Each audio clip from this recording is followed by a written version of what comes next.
Identity and well-being.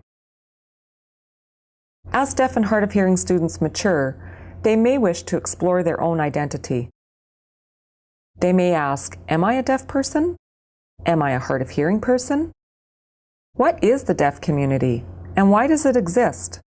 Do I belong to the deaf community? The following are tips about providing access to mentorship to meet the needs of your deaf and hard of hearing students. I'd like to share a story with you. In my consulting work during a school visit, I met a young deaf girl who did not know the word deaf and what it was to be deaf. Despite the fact that others could not understand her, she used her voice to communicate, and her EA would often repeat what she had said. This didn't sit quite right with me, the fact that she didn't identify herself as being deaf. After several counseling sessions, she understood what it meant to be a deaf person and that there were more effective ways to communicate.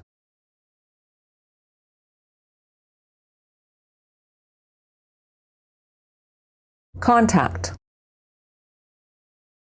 Organize opportunities for your deaf and hard of hearing students to meet other deaf and hard of hearing students. Social media tools such as email, SMS, texting, and Skype or MSN Messenger make it easy to do this. Even if students have contact with each other throughout the day, it is important that they know that other deaf and hard of hearing students from other schools are available so they have a larger peer group to choose from.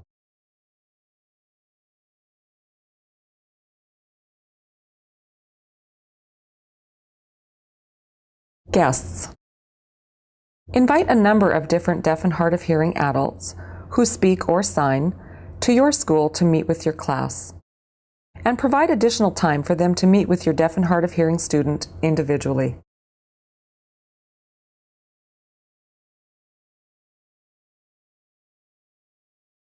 Websites. Introduce your deaf and hard of hearing students to suitable websites where deaf and hard of hearing people are featured.